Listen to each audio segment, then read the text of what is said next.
pero lagi kang may chance magbago at bumawi. Give yourself the same. Na if heaven is in our side, di ba? Hello ka-vibes! Happy Throwback Thursday sa maulan po na Webes sa inyo pong lahat. Bakit nga ba may mga part ng nakaraan natin na mahirap kalimutan? Oo, 'di ba? Kahit na gustong-gusto natin itong ibaon sa limot, still, 'di ba? Nandiyan pa rin, paulit-ulit na bumabalik. Ano sa tingin mo ang nag-hold ka-vibes sa memories na ito? Of course, may mga alaala talaga tayo na ayaw nating malimutan, 'di ba? Lalo na kung masasayang moments 'yon. Sino ba naman ang may gustong kalimutan 'yon, 'di ba? Mga panahon na sana hindi tumigil dahil masaya yung mga moment na 'yon o kaya mga memories ng mga yumao nating mahal sa buhay. 'Di ba? And anything na nami-miss natin, hindi talaga mawawala yan. Pero ang tanong talaga is, bakit kaya pati yung mga painful memories, painful moments ng nakaraan ay hirap nating kalimutan? Minsan nga kahit nga yung feelings natin during that time, 'di ba, parang fresh pa rin kapag naaalala natin. Yung parang fresh na fresh pa rin ang lahat ng mga nangyayari. 'Di ba? Pag nagkukwento nga tayo ng mga nakaraan, nagpa-flashback tayo, bakit parang yung memories parang andyan lang, nangyari lang kanina lang, kahapon lang, yung ganun ba, di ba?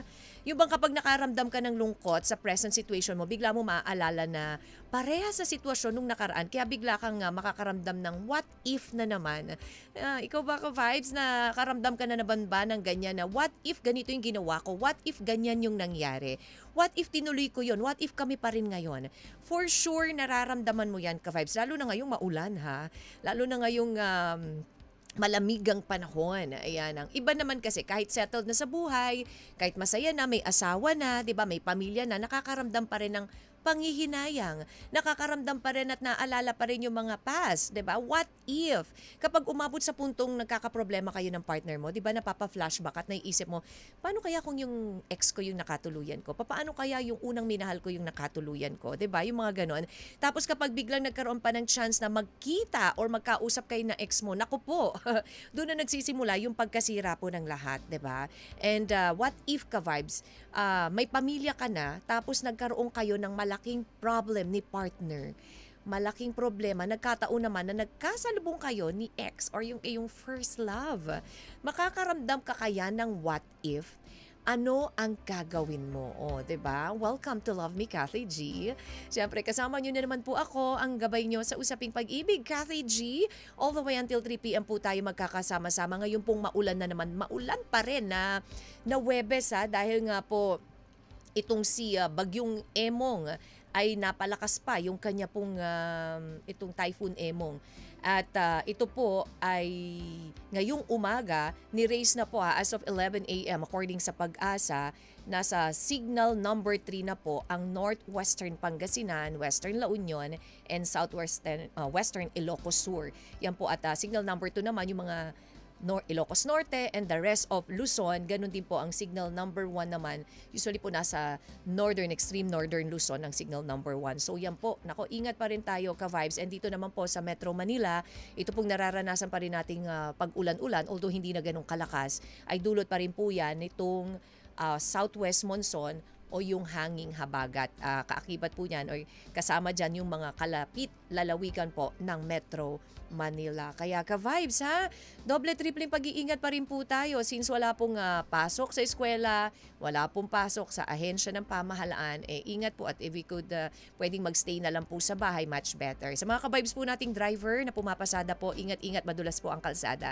Smile ka naman dyan ka-vibes, dala ko na pong bahala sa inyo. Ihatid ko ang mga paborito niyong tugtugin from the past. Ayan. At syempre ganun din dito sa present. Oo, syempre wag naman nating alalahanin na baka masyado na tayo mag-emo niyan.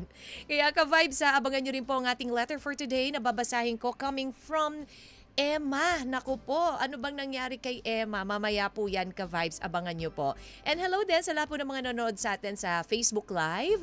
Kamusta po kayong lahat? Thank you so much again sa panonood at pakikinig sa akin. At syempre sa lahat po ng mga nakatutok sa kanilang mga radyo. Ka-vibes, samahan nyo po ako dito sa Love Me, Kathy G sa 92.3 FM Radio Manila, your favorite music radio. Yan ang mangyayari sa'yo. Magiging crazy ka, nakakaisip ng kakaisip. Dun sa taong hindi ka na iniisip. But then, dumating naman talaga tayo sa point ng buhay natin na, di ba nasabi natin yan, I'm crazy for you. Dahil sobra-sobra yung pagmamahal na binigay natin dun sa tao. Dahil akala natin, siya na yung makakasama natin for the rest of our life. Diba? Pero ano nangyari? Hindi, nawala. Naglaho. O kaya hindi kayo ang tinadhana. Diba? Pero papaano nga ba, ka-vibes, kung tadhana na ang nagdidikta, sasalungat ka pa ba? Sasalungat ka ba dun sa tadhana? Diba? Ito na yung gustong mangyari ng tadhana sa'yo pero hindi ka favor dahil may iba kang gustong mangyari. Anong gagawin mo? Nako, yan po ang inyong aabangan. Ka-vibes ang story ng ating letter sender for today coming from Emma. Si Emma na gustong salungatin sana ang tadhana. Pero anong nangyari? Diba? Ka-vibes tayo po yung napapakinggan sa 102.3 Baguio.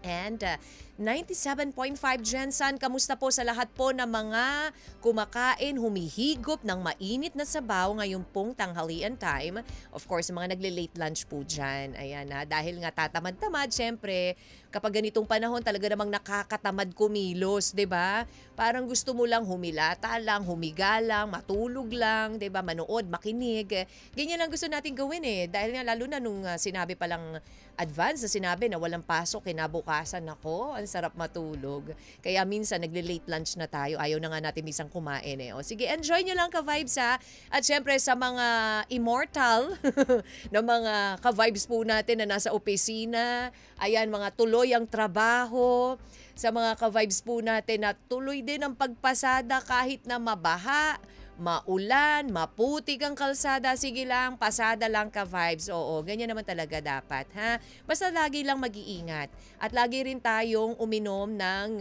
vitamina, of course, dahil sa sunod-sunod na pag-ulan, of course, expect naman po natin na nandyan po yung mga sakit na dulot po nitong mga malamig na panahon, dulot po nitong mga pag-ulan ng sipon, ubo, lagnat, kaya ka-vibes uminom ng vitamins, kumain ng tama, masustansya, ayan. Advice ko lang po to sa inyo. Parang lugos talking, Kathy G. But anyways, ka-vibes, basta huwag kayong bibitiw dyan. Sa mga ka-vibes po nating OFW, hello kayo dyan. Kamusta kayo dyan? Wherever you are there and we are here. So, ka-vibes din po natin mga nasa tindahan. Kina ate, kuya.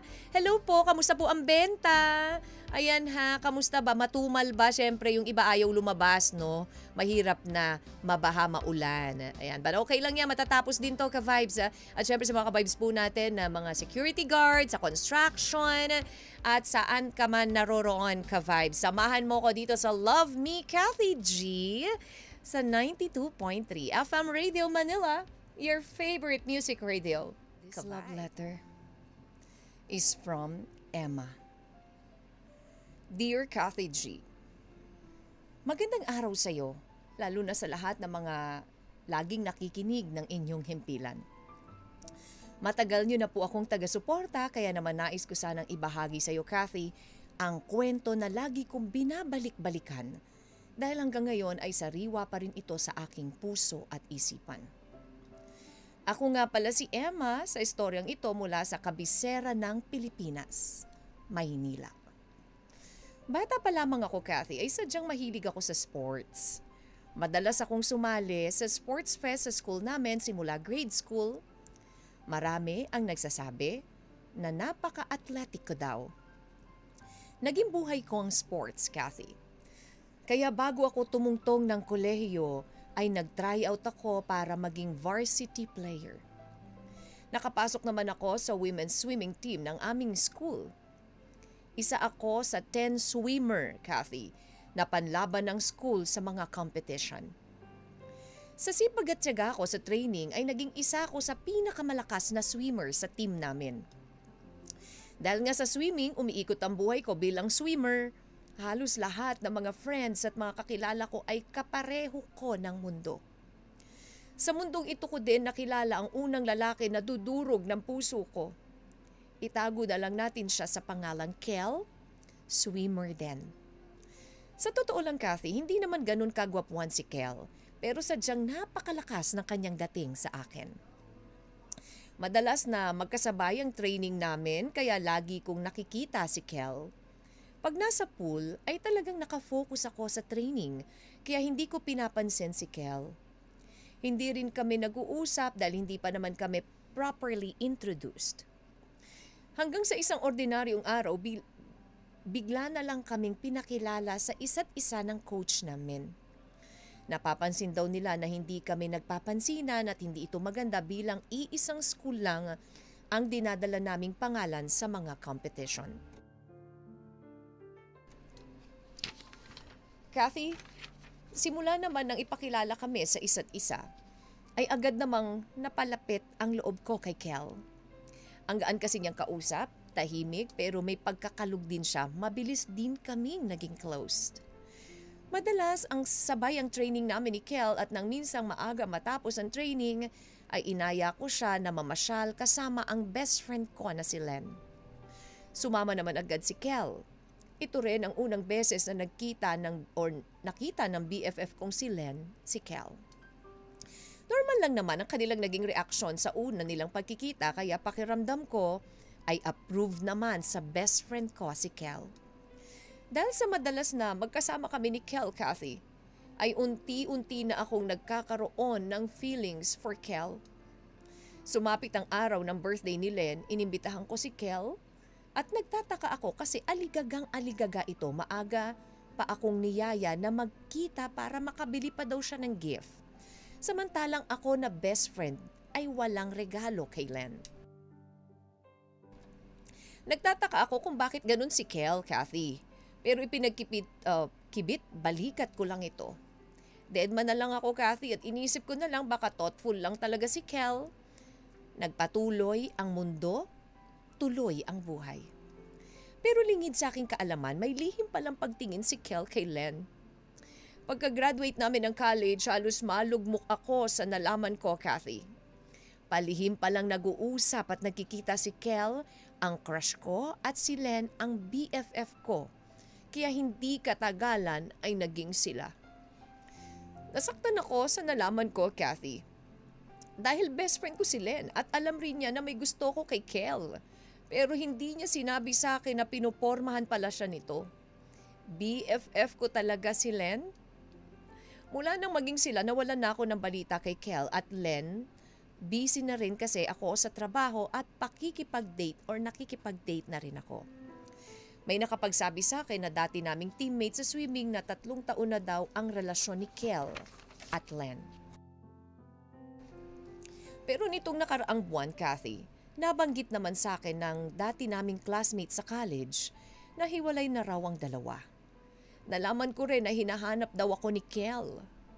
Hindi ko alam kung bakit pero hindi na ako nag-abala pa na alamin dahil may karelasyon na rin ako ngayon at malapit na ring ikasal. Hanggang sa dumating ang araw na hindi namin parehong inaasahan ni Kel. Kathy, araw yon ng seminar. Nagulat ako dahil yung araw na yon ay ganun din pala ang date ng kasal ni Kel sa kanyang bagong girlfriend. Sa hindi inaasahang pagkakataon ay nagkita kami sa seminar. At noong mga oras na yon, Kathy, nagdalawang isip ako kung itutuloy ko ba ang pag-attend ng seminar. Dahil tila hindi pa rin nawawala ang nararamdaman ko for Kel. Hindi man aminin ni Kel, kitang-kita ko sa kanyang mga mata, Kathy, na gusto rin niya ako at nang mag-usap kami, ay nabanggit niya na ang tagal daw niya akong hinanap mula nang maghiwalay sila ni Len. Pero huli na ang lahat. Parehas kaming may mga partners na at ikakasal na rin. Same date, Kathy. Sa aking pagbabalik tanaw, Kathy, paano kung kami ni Kel ang nagkatuluyan? Ano kaya ang buhay ko ngayon? Sa ngayon kasi, kahit buo na ang pamilya ko, may asawa at mga anak, ay hindi ko alam kung masaya ba talaga ako. Hindi naman ako malungkot, pero lagi lang may tanong sa isip ko. Talaga bang mahirap kalimutan ang taong mahal mo? Hanggang dito na lamang, Kathy. Maraming salamat po sa pagbasa ng aking liham. God bless your program. Gumagalang, Emma. Smile, 'di ba? Mas maganda yung ganun. Oo, 'di ba? Para maganda ka pa rin. 1:56 po ang oras po natin at kayo po nakikinig pa rin sa Love Me, Kathy G. Kamusta ka naman ka, Vibes? Oo. Okay ka ba? Nako ha, dyan sa mga areas po na binabaha, alam nyo na. Kasi 'di ba may mga areas pa rin na hanggang ngayon ay mataas pa rin ang tubig dahil sa patuloy pa rin po ng mga pag-ulan kahit po sabihin na natin na mahina yan but then tuloy-tuloy kasi yung pag-ulan eh. O at nandyan pa nga itong mga bagyo ay nako po at sabayan pa ng habagat. Actually ini-enhance pa ng mga bagyo itong si habagat kaya lalo pong lumalakas. So again and again, tripin pag-iingat at saka yung mga sakit po na pwede nating makuha din yung mga leptospirosis. I-make sure nyo rin po na after nyong lumublob sa tubig baha, maghugas po kayo agad ng inyong kamay at paa. Ayan, yung mga natubigan po ng tubig baha. Ayan, ka-vibes ha? At ito nga pong ating letter sender for today ay coming from Emma. Si Emma po na nagpa-flashback, i-share ang story niya. Paano kaya, Kathy G, kung kami nagkaturuyan ni Kel? It's a different story siguro. Dahil nga, hindi niya nasabi yung totoong nararamdaman niya for Kel eh. Nasabi niya, ang nakapagsabi si Len, yung kanyang best friend. So nalaman niya na lang na may something na at mag-on na itong si Len at saka si Kel. Paano ngayon siya? Hindi niya na nasabi hanggang sa nagkatuluyan na itong dalawa, nagkaroon na sila ng kanika-nila nilang pamilya, nagkaroon na sila ng kanika-nila nilang karelasyon. Hay, talaga naman ang tadhana. Pinagtagpo sila sa seminar. Sa seminar kung kailan malapit ng kanilang kasal, parehas ng date at dun na naramdaman nila sa isa't isa na sayang, sana tayo eh. Bakit hindi? Yun yung, alam nyo, sabi nga, ang kapalaran ay tumutukoy sa hindi maiiwasang takbo ng mga pangyayari, ka-vibes ha.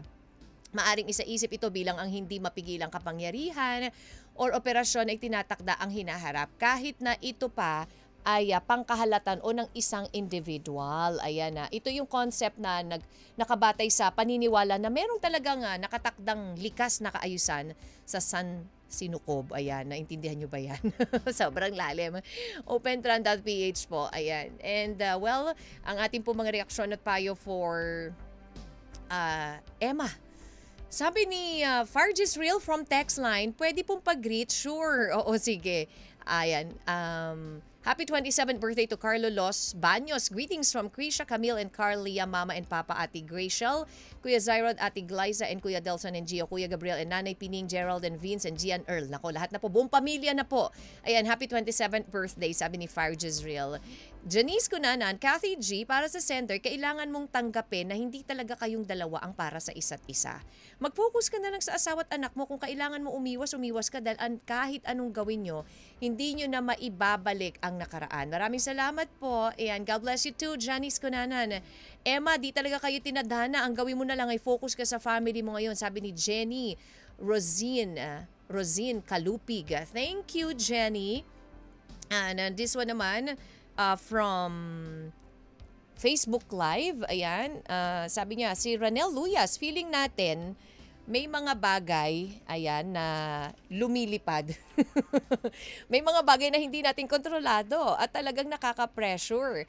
Pero alam mo, kahit tadhana pa yan, lagi mong tandaan na may kakayahan ka pa rin pumili at gumawa ng sarili mong desisyon. Exactly. Thank you, Ranel Luyas. And Kathy G, nag-e-enjoy ako. Ang gaganda ng playlist, sabi ni Miss Altesa Sino Cruz. Thank you, Miss Altesa. And Gloria King Mishano, hello, magandang hapon sa iyo also. Domingo Ahero Madarao, gandang tanghali din. And of course, si William Mortel. Hirap naman po nung mga kanya-kanya na pala silang partner o may mga asawa. Dapat doon na sila mag-focus. Hindi na kasi kanila kasi matagal na pala silang walang kailangang kailangan mag-move forward na sila. Ayan. Thank you, William Mortel. Ayan. And also hello kay Manipor. Ayan. Lawrence Manipor. Thank you so much, ka-vibes. And syempre, oras po natin 2:00 na po ng hapon. And of course, tuloy pa rin po tayo sa tugtugan, ka-vibes. Kaya walang bibitiw. Manatiling nakikinig. Dito lamang po sa Love Me, Kathy G. Payuhan po natin itong si Emma. Again, dun din po sa title na gusto pong humula, 0916-563-1777. 0916-563-1777 or pwede rin po sa ating Facebook Live. Diyan nyo po i-comment ang inyo po mga reaksyon at payo for Emma. Again, ka-vibes. Tuloy lang po tugtugan dito sa Love Me Cathy G sa 92.3 FM Radio Manila. Your favorite music radio, ka-vibes. Kasi bakit hindi mo naman sinabi agad sa akin, sabi ni Kel, na ganyan pala nararamdaman mo, edi sana pwede. Hindi ako napunta kay Len. But then talaga mayroong purpose ang lahat. May reason ang lahat kung bakit hindi nagkakatuluyan ang dapat na magkatuluyan. Hindi nagkakatuluyan yung minsang nagmahalan, 'di ba? Anyways, ka-vibes ha, and 2:25 po ang ating oras and you're still listening sa Love Me Cathy G. Nako, napakarami pa rin pong reaksyon at payo para sa ito sa ating ka-vibes na si Emma. Si Emma na isinare nga ang story niya na what if, 'di ba? What if naging kami ni Kel? What if na hindi ko pinabayaan itong nararamdaman ko towards him? At nasabi ko yung totoo. Ayan, nako. Sabi ni Maureen Abba from text line, hello, Cathy G. Ayan, maulan na hapon. How are you? I'm good, thank you, Maureen. Emma, wag mo na lang isipin na kung ano ang mangyari kung sakaling naging kayo ni Kiel. Sana kung gusto ka niya, noon pa ikaw sana niligawan niya, hindi si Len. Hindi pa sana naghanap ng iba. Siguro talagang hanggang friend lang kayo. Kalimutan mo na yan, may kanya-kanya na kayong partner at ikakasal ka na. Isipin mo na lang na ang bukas pa na mga darating kasama magiging asawa mo. Yun lamang po and good luck and best wishes po. And I thank you, Cathy G. Pabati po happy birthday advance sa Sabado kay Baby Cakes. Uy, advance happy birthday. Thank you, Maureen. Ayan. And William Mortel, hello to you. And this one naman, sabi ni Fire Just Real from Facebook Live, hanggat di mo palayain ang tinik ng iyong puso, mananatili kang nakapako sa panghihinayang. Pahalagahan ng ngayon, kalimutan ng masalimuot na kahapon at yung hinaharap naman ay susunod lamang kung paano ka nag-e-enjoy sa kasalukuyan. Wow! Thank you, Fire Jezreel. Na ang lalim nun, ha?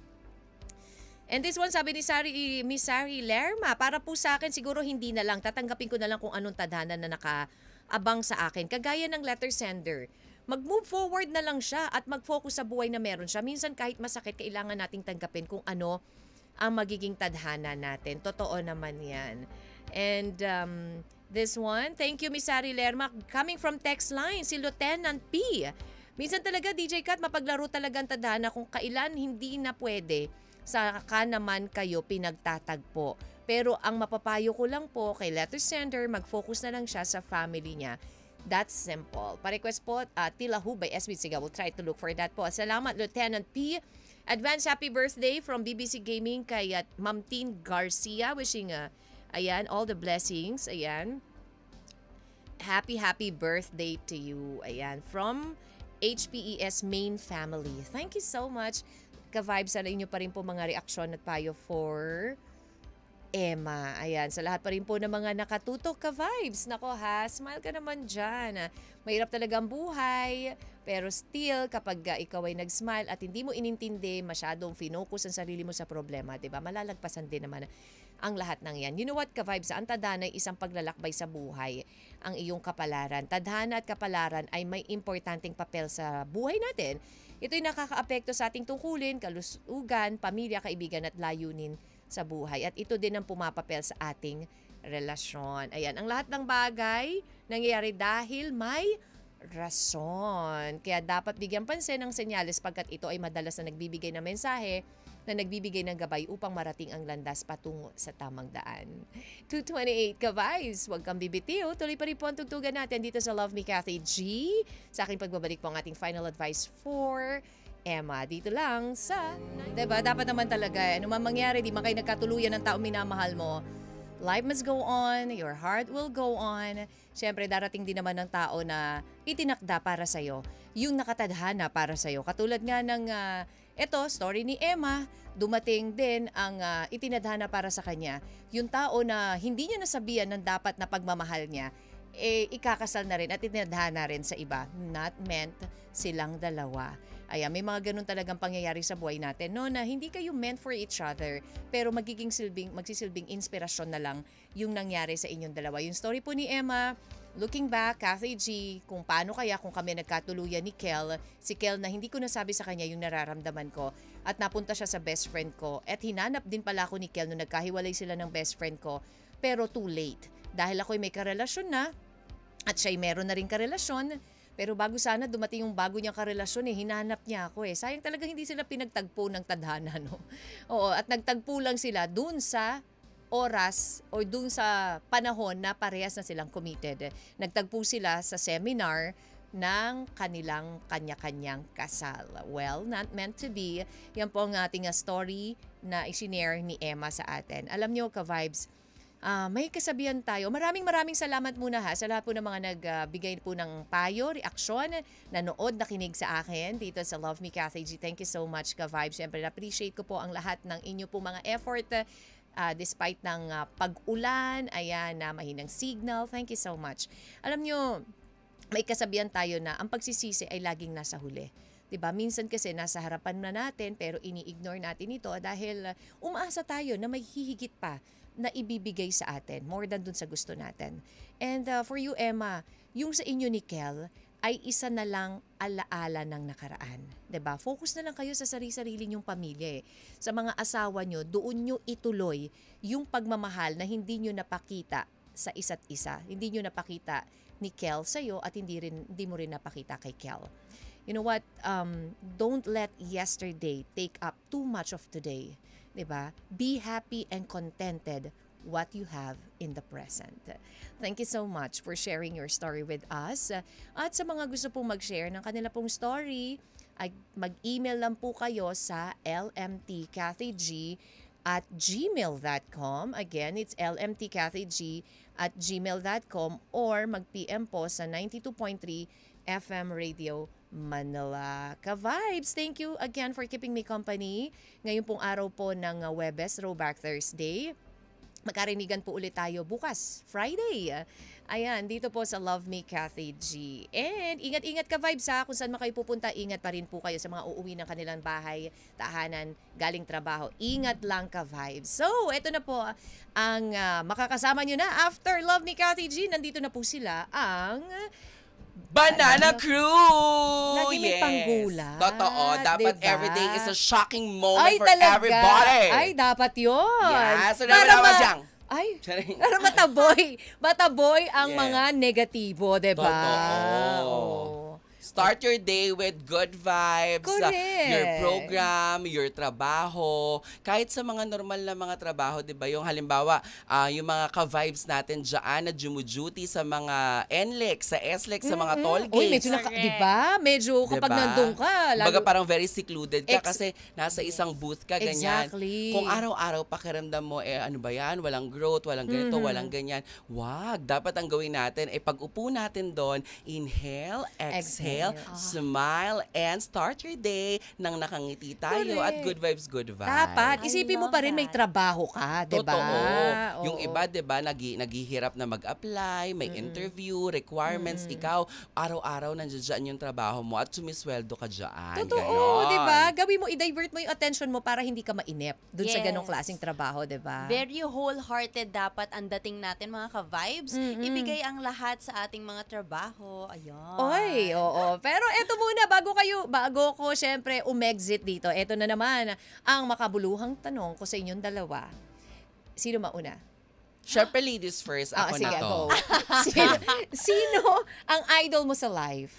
Ang idol ko sa life ay ang aking mga magulang. Oo, Totoo pantay naman. sila. Ang nanay at tatay ko, ang idol ko sa life. Kasi yesterday, as our program goes by, goes through, choose the correct answer. Sorry, hindi. Habang nagpo-programa kami kapon, parang nasabi ko talaga yung pinag-usapan namin yung mga sugat ng kabataan. Yes. Tapos parang feeling ko, Ate Cathy, kung dati naiinis ako, parang hindi ko maintindihan kung ano ba yung mga actions na ginagawa nila sa akin. Bakit sila nagagalit? Oo, bakit sila diba? nagagalit. Oo. Yung simpleng kapag tinuturuan ako nila na maghugas ng pinggan dati, dapat after pupunasan ko at dapat malinis na malinis. Yung mga simpleng ganong bagay, ate. Alam mo, hindi ko namamalayan yung mga ganong na-experience ko from my papa and from my mama. Hanggang ngayon na kahit paano nagpapaka-independent ako or kahit nasa ibang bahay ako, parang lahat yun, ate, kusang lumalabas na ang tatay at nanay ko ayaw nila ng ganito, ayaw nila ng ganyan, gusto nila ganito ako.